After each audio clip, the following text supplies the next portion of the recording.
Vamos iniciar hoje o capítulo 16, Novas Experiências.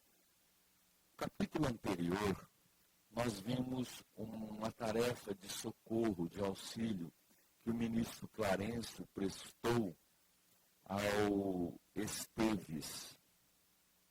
Nós vimos que o Leonardo começou a rogar pela presença do Esteves e, de repente, aparece esse novo personagem. A Lola também, nós descobrimos que Lola é Antonina reencarnada, não é? E apareceu esse novo personagem, o enfermeiro Mário Silva. Eles acompanharam e tentaram auxiliar o Leonardo e hoje vão auxiliar o Mário enfermeiro. Nós vimos que há uma ligação entre o Mário e a Zulmira. Eles eram noivos. Ela o abandonou para casar-se com o Amaro, o ferroviário, né? É o início do livro, né? Aquela família, seu Amaro, a filhinha dele, Evelina, que orou, e aí que começa o socorro espiritual. E nós vimos Dona Zulmira, que é a segunda esposa do Amaro. Agora, então, eles vão focar no Mário enfermeiro, para a gente ver o atendimento que eles vão prestar a ele. Nós vimos que quando ele acorda, ele conversa com a mãe, e a mãe fala para ele: será que esse sonho não traduz a sua preocupação com a Zulmira e o marido dela? Será que foi aí que nós paramos? Então vamos lá. Noite fechada e alta. Tornamos ao domicílio do enfermeiro, seguidos de Clarencio, que funcionava como sempre junto de nós, por mentor diligente e amigo. Mário Silva, estirado nos lençóis, debalde procurava dormir. O sonho da véspera castigava-lhe o pensamento. Ruminando as impressões da manhã, refletia de si para consigo. Seria realmente Amaro o rival quem lhe surgira na forma de um criminoso?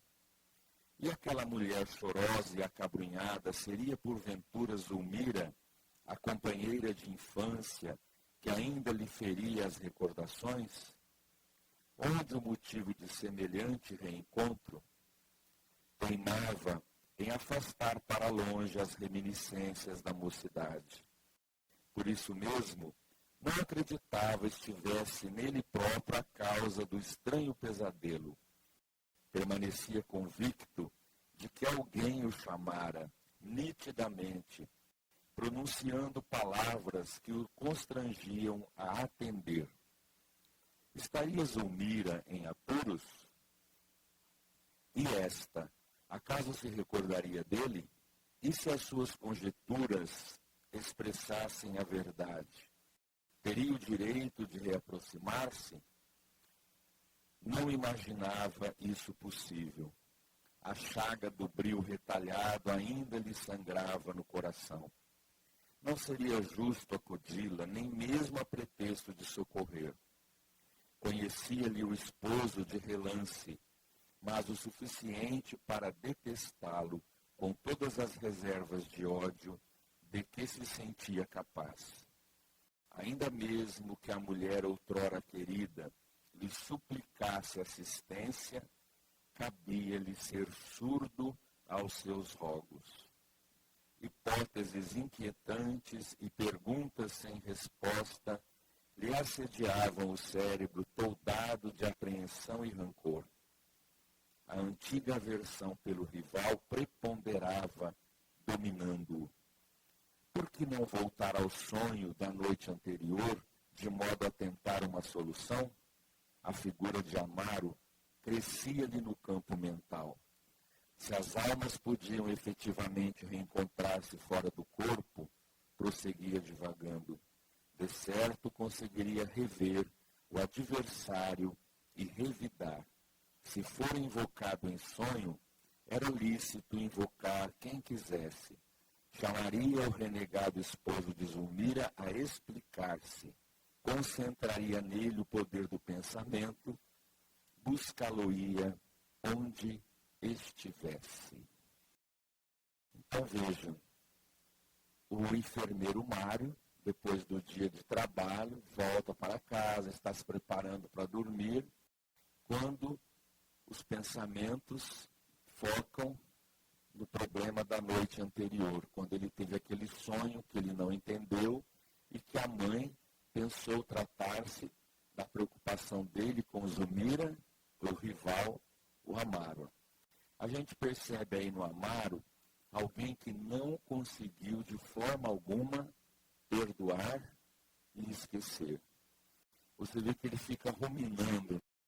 Mas e se ela estiver precisando de ajuda? Não é justo eu ir socorrê-la. Ela foi ingrata. Quer dizer, ao mesmo tempo ele fica pensando isso, mas se for mesmo, ele sai correndo. Então, aquele indivíduo que ainda está preso, aquele amor que desmoronou, que não deu certo, que não conseguiu perdoar. Mas veja as informações que o André Luiz passa para nós. O Mário Silva tentava dormir de todo jeito. O sonho da véspera castigava-lhe o pensamento. Ele tinha o cérebro toldado de apreensão e rancor. Ao mesmo tempo, aquela apreensão, mas o rancor, a mágoa a esses personagens ainda se fazia muito forte dentro dele. E essa antiga aversão pelo rival, aí no caso o senhor Amaro, preponderava, dominando totalmente o pensamento do Mário Silva. E ele vai dormir, e ele fica assim, se eu pudesse, se minha mãe estiver certa mesmo, que a gente encontra, enquanto dorme, os amigos e os rivais, eu gostaria de ir ao encalço desse Amaro para acertar as contas com ele. Ele está pensando que é o Amaro, mas na verdade quem o chamou e queria acertar as contas era o Leonardo. Ele, o Mário, é o Esteves do passado envolvido com o Leonardo. E bastou o Leonardo chamar, gritar, e ele foi como que atraído. Porque existe entre esses dois espíritos um vínculo do passado. Aquele triângulo amoroso, o drama que eles viveram no passado, é o mecanismo que os atrai um para o outro. Agora nós vamos ver uma coisa muito interessante que vai acontecer com o Mário Silva. Para a gente ver o poder do pensamento, como nós nos ligamos às outras pessoas. O ministro contemplava-o compadecido. Valendo-se dos minutos para ensinar-nos algo proveitoso, observou: a paixão cega sempre. Nossa vida mental é a nossa vida verdadeira. E por isso, quando a paixão nos ocupa a fortaleza íntima, nada vemos e nada registramos, senão a própria perturbação. Em seguida, aplicou passes balsamizantes sobre o rapaz, que se virava desajustado no leito. Mário, qual se houvera sorvido brando anestésico, relaxou os nervos e descansou o comboio físico. Mas, ressurgindo em nosso plano, começou a extravasar os sentimentos que lhe senhoreavam o espírito. Não nos assinalava a presença, continuando, porém, sob nossa observação, em seus mínimos movimentos. Espantadiço e tateante, vagueou pelos ângulos do quarto, no veículo perispirítico extremamente condensado. Todavia, pouco a pouco, esgazearam-se-lhe os olhos, dando-nos a ideia de quem se detinha em aflitivos quadros íntimos.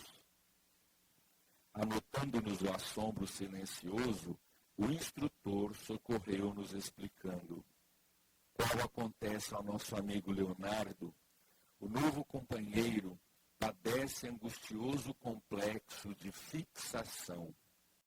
Embora tenha o seu caso particular algo suavizado pelas lutas da carne, que por vezes constituem abençoado entretenimento não consegue diluir a obcecante recordação do inimigo. A mágoa é-lhe inquietante ferida mental. Enquanto se distrai nas tarefas comuns, alheia-se de alguma sorte ao tormento oculto que transporta consigo. Mas em se vendo espiritualmente a sós, dá curso ao ódio coagulado, desde muito no coração. Observemo-lo. Então veja o estado que está o Mário Silva. Olha lá. Clarence então explica a situação do Mário. Ele diz primeiramente, a paixão o cega. Sempre. Paixão é fogo destruidor. O indivíduo cega. Ele, embora já passou essa situação da Zulmira, do Amaro, já faz tempo ocorrido, ele ainda está com a mente fixada na Zulmira e no Amaro. A paixão cega o indivíduo. Ele fica nessa situação. Padece angustioso complexo de fixação. Apesar do tempo, apesar de tudo, a mente dele ainda está fixada no que aconteceu. Ele não perdoa, guarda rancor, mágoa, vira e mexe, ele volta, isso vem à tona, vem à tona, vem à tona, ele ainda está preso a isso. A mágoa é-lhe inquietante ferida mental. Olha que expressão interessante. Uma ferida mental. Ou seja, toda vez que ele pensa na situação, essa ferida, que é a mágoa, sangra. Ela nunca cicatriza, ela fica lembrando, ele fica lembrando, ele fica lembrando. O que mais? Distraído nas tarefas comuns, ele consegue ficar alheio a essa situação. É onde o instrutor diz assim, que as preocupações do dia a dia suaviza de alguma maneira para ele essa fixação mental. Porque ele levanta de manhã, enfermeiro, tem que ir para o hospital, trabalhar, uma cirurgia, tem que acompanhar uma situação, um doente, não sei o quê, não sei o quê. Ele passa o dia, aquela fixação apaga, ele consegue. O Leonardo já não acontece isso, porque ele está desencarnado. Então ele diz assim, a nossa verdadeira vida é a nossa vida mental, é o que nós pensamos. Então o Leonardo vive somente aquela situação. Esteves, Lola, tanto é que o tempo passou e ele ainda está lá na Guerra do Paraguai, está lá envolvido naquela situação, ele não sai daquilo. O Esteves, que é o Mário, por estar reencarnado, a vida na Terra nos conclama as preocupações, as atividades. Então isso é uma causa, ele consegue se aliar a essa situação. Mas quando ele se vê sozinho, vem novamente os pensamentos e ele volta a essa fixação mental. O que mais? Se vendo a sós, ele dá curso ao ódio coagulado. Olha que expressão. Ódio coagulado. Ou seja, parou ali, coagulou e não dilui, não libera, né? Está ali. É uma coisa que ele não resolveu. Está lá ainda. E ele fica preso a essa situação. É um rapaz que realmente está sofrendo uma situação complicada. Mas veja só, então, todo esse quadro do enfermeiro, nós vamos ver agora o interessantíssimo que vai acontecer. Ele dormiu, sob o auxílio do Clarence, e ele sai do corpo e fica vagueando no quarto. O espírito, quando não tem essa lucidez espiritual, toda vez que a gente se ausenta da matéria, a gente fica meio deslocado, né? Meio perdido. Ele começa assim, aí de repente vem a preocupação dele, aquilo que é a vida verdadeira dele, onde ele está focado. É o caso da Zulmira e do Amaro. Aí ele arregala os olhos e começa a viver todo o drama de novo. A mente dele está fixa no problema. Até aí tudo bem? Podemos ir? Mário desceu para a rua à maneira de louco e, inalando o ar refrescante da noite, forneceu a impressão de quem se revigorava de súbito, passando a gritar com voz estridente: Amaro, ladrão! Amaro, usurpador! Aparece! Se tens dignidade, afronta-me a vingança. Não tremerei. Onde ocultaste a mulher que eu amo? Responde, responde. Silva, caminhando semi-ébrio, sem direção, contudo, arremessava as palavras no ar com veemência e segurança. Havíamos dobrado esquinas diversas, e eis que, quando menos esperávamos, surge alguém ao encontro dele, em plena via pública. Copiando o impulso do ferro atraído pelo ímã, o esposo de Zulmira, em seu corpo sutil, correspondia ao chamado estranho do inimigo, desligado parcialmente da carne. Defrontaram-se a princípio altivamente. Entretanto, logo após, com as maneiras do homem mais educado, Amaro esboçou delicado recuo, revelando-se preocupado em evitar conflitos e aborrecimentos. O enfermeiro, porém, de ânimo revel, bradou, desconcertante: Não te acovardes, bandido, não fujas, temos contas a ajustar. O ferroviário, contudo, afastava-se rápido. O adversário, no entanto, sem arrefecer no ímpeto, seguia-o inflexível, longe de renunciar ao escuro propósito de agressão. Acompanhávamos ambos, quarteirão a quarteirão, até que esbarramos a entrada do abrigo doméstico que já conhecíamos, onde Amaro dispôs-se ao ajuste pacífico. Demonstrando-se interessado em defender a tranquilidade familiar, o dono da casa estacou a porta, aguardando o provocador. Então, bradou Silva exasperado: É aqui o ninho das serpentes? Levantando os punhos contra o rival humilde, prosseguiu richento: Pagar-me-ás muito caro a intromissão. Infame, enganador, onde puseste a mulher que era minha felicidade e minha vida? Quebraste-me os sonhos, aniquilaste-me os ideais. Homem terrível, que fizeste de mim? Sou apenas máquina de trabalho, sem fé e sem esperança. Eu não sabia, alegou Amaro desapontado. Nunca tive a intenção de ofender-te. Maldito, como sabes dissimular? Onde está Zulmira? Devo exterminar-te para restituir-lhe a independência? E afrontado pela serenidade do outro, o enfermeiro acentuou: Não me reconheces acaso? Sim, reconheço-te, falou o interlocutor no suspiro. És Mário Silva, pessoa a quem devoto consideração e respeito. Então vejam, ele sai pela rua enlouquecido com o corpo espiritual, gritando pelo ferroviário: Amaro, onde está você? Amaro, onde está você? Imediatamente o outro é atraído para ele. Olha o que o mentor dá, o exemplo que ele dá. Copiando o impulso do ferro atraído pelo ímã, Amaro, em seu corpo sutil, atendia ao chamado estranho do inimigo, desligado parcialmente da carne.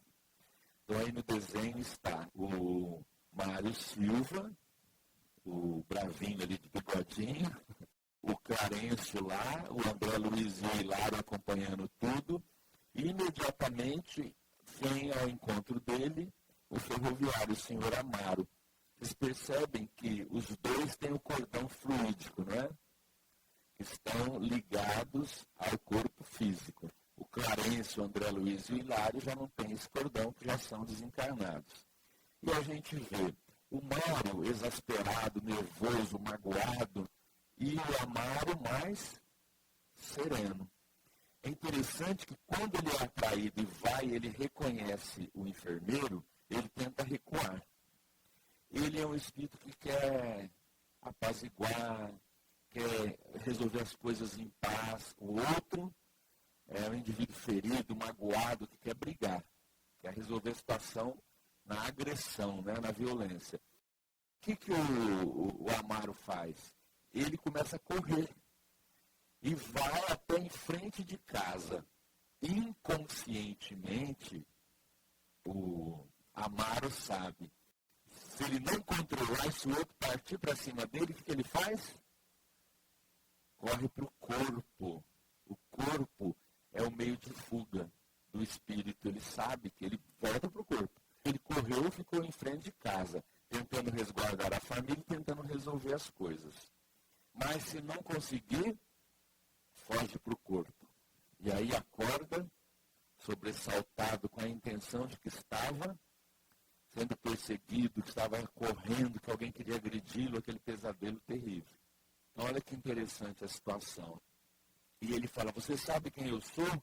O enfermeiro, né? Sim, você é Mário Silva.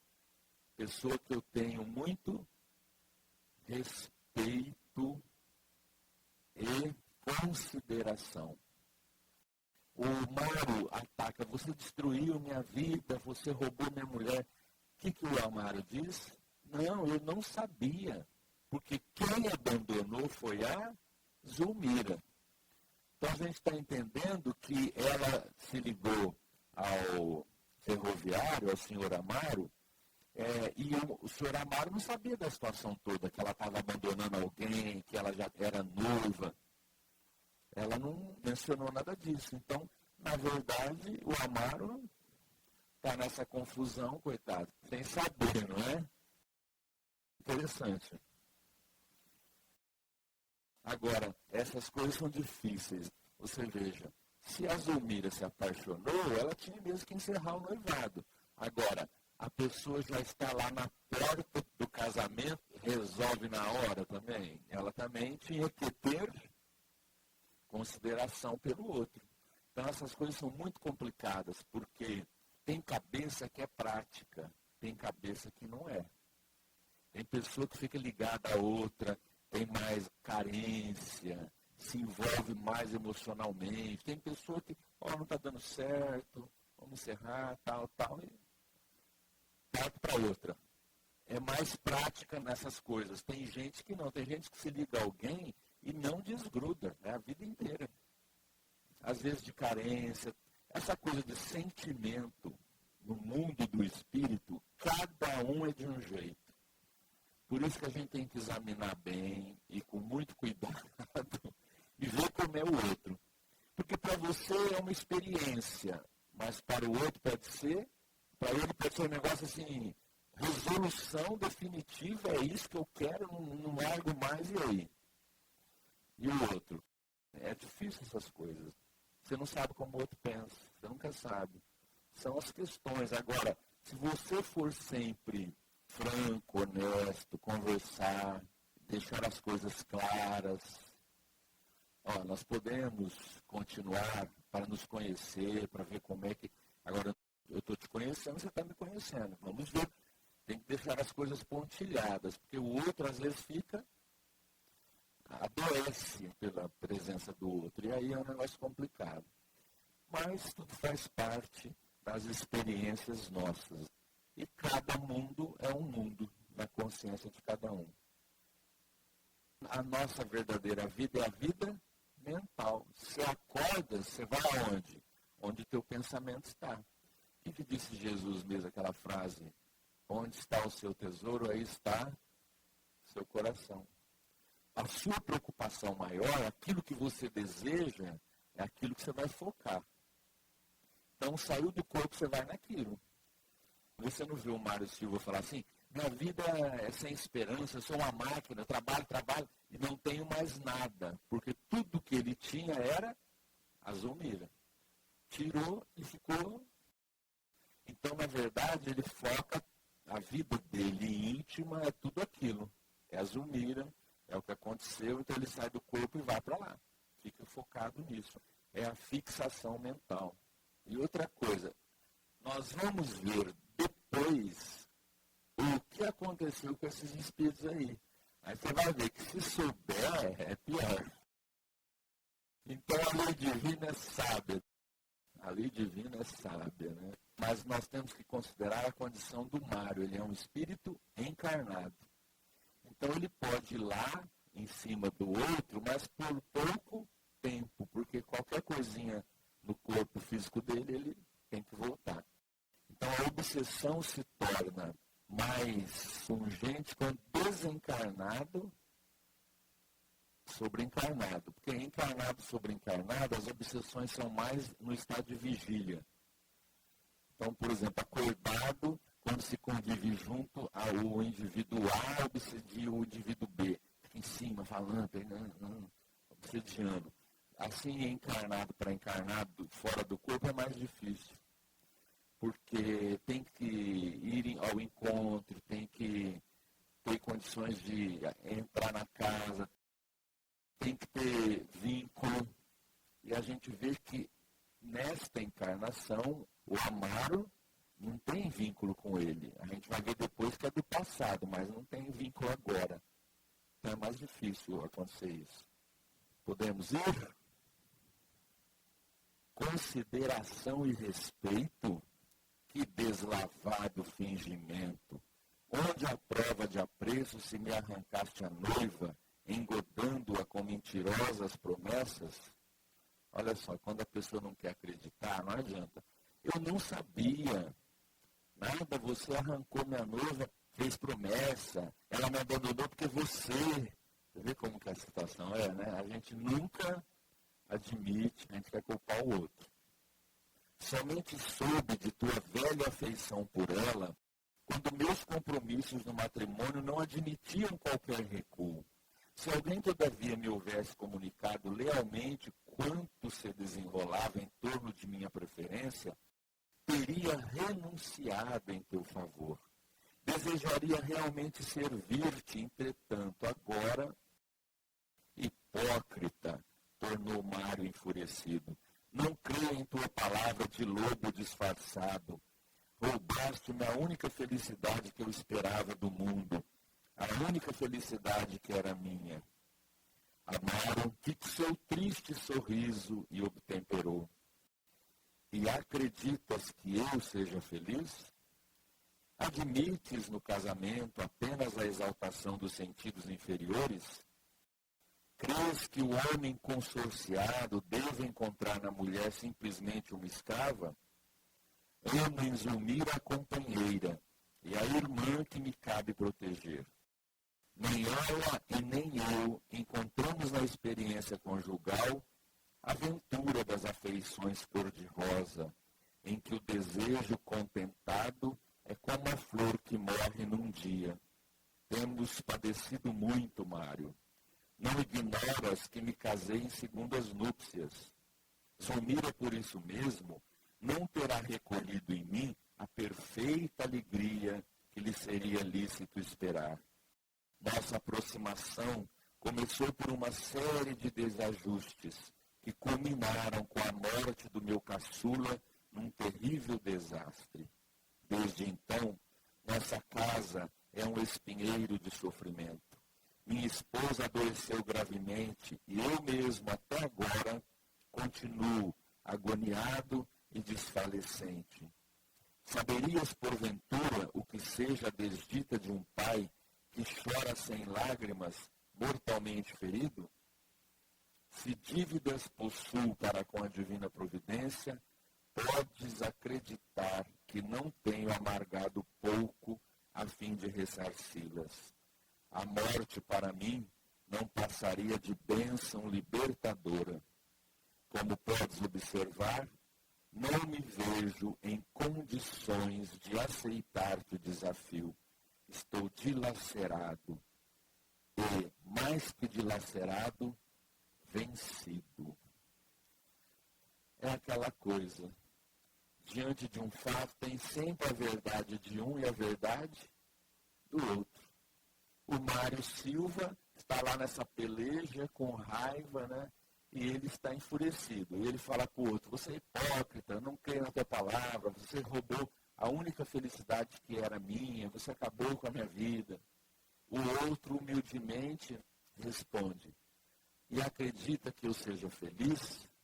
Minha casa é um espinheiro de sofrimento. A morte para mim não passaria de bênção libertadora. Porque as coisas são uma coisa quando a gente olha de fora. Quando você vai lá dentro, aí você vê que é diferente, não é? O Mário está vendo assim, ela me abandonou, ficou com ele que é o culpado, ele prometeu, ele envolveu a Zulmira e roubou de mim. E ele está feliz com ela, os dois, e eu estou aqui com raiva, magoado, sofrendo. Essa é a visão dele. Agora, vai morar com a Zulmira. Vai viver o drama. Começou que é segunda núpcias. Já é uma questão mais complicada. Ele tinha filhos. Outra questão. Então, não é um mar de rosas.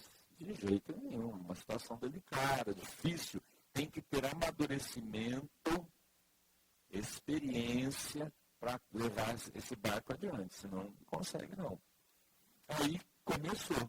A Zulmira começou a ter ciúme das crianças, começou a achar que ele estava deixando ela de lado, e não é assim, e começou a ter raiva do menino, colaborou com a morte do Julinho, que a gente viu lá atrás no livro, aí ficou sofrida, o Amaro se distanciou dela, quer dizer, estão vivendo uma situação de infelicidade também. O Mário fala, você pensa que eu sou feliz também? Não é assim não, as coisas são difíceis, a nossa situação está complicada. Não pensa que é assim, que eu estou no mar de rosas. Não. A nossa situação é difícil. Coisa que o Mário Silva não consegue enxergar. Porque ele está de fora, né? Está de fora. Agora, vai viver, vai ficar com os problemas. É diferente. E ele fala para ele, eu não sabia que... Se eu soubesse, eu teria renunciado. Ele não sabia mesmo. Quando ele ficou sabendo, já estava no véspera do casamento, não tinha como jogar tudo fora. Mas ele falou, se eu soubesse, eu teria conversado com ela, eu teria me afastado, eu renunciaria a isso. Porque eu já sou um homem casado, já tenho os filhos, eu sei como que é as coisas, né? Ele é mais experiente, mas não quis. Não, mas às vezes o cara, por experiência mesmo, de vida, se ele soubesse, ele é um homem mais assim, experiente, mais sofrido, ele fala assim, ela largou o noivo, assim, estava noiva, marcado o casamento, largou para ficar com o cara. Não, ele já ficaria meio... Ele já via que a Zulmira era uma moça de impulso. E amanhã, se ela conhecer outro e me largar também, ele já ficaria mais... Com a enternecedora inflexão de súplica, acentuou, se ainda consagras amor à criatura que desposei, ajuda-nos com a tua compreensão. Se te fiz algum mal inconscientemente, perdoa-me. Perdoa-me pelas angústias da minha existência de condenado a horríveis provas morais. Mário Silva, com espanto nosso, retribuiu com escandalosa gargalhada. Desculpar? Nunca, exclamou jactancioso. Pelo tom da conversa, concluo que a justiça começou a expressar-se devidamente, mas abreviá-la-ei com as minhas próprias mãos. Meu desforço é certo, meu ódio é inexorável. Olha lá, né? O outro tentando pacificar, me perdoa. Se você ama a Zulmira assim, então compreende. Deixa a gente terminar a existência, não tem mais o que fazer. E ele, desculpar nunca. Isso está acontecendo, o sofrimento na sua casa, é que você começou a pagar. A justiça está sendo feita. Eu vou apressar isso, eu vou fazer com as minhas mãos, eu quero que vocês sofram mesmo. Rancoroso. É muito interessante isso, gente. A questão não é o mal que te fazem. A questão sempre é como você reage a esse mal.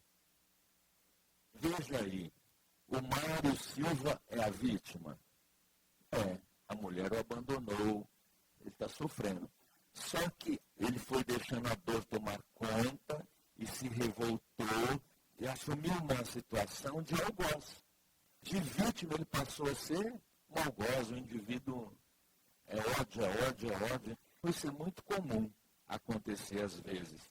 A pessoa é vítima, mas ela não consegue lidar com o que aconteceu e acaba se transformando. De vítima, ela acaba se transformando em um algoz terrível, às vezes pior do que aquele que fez o mal.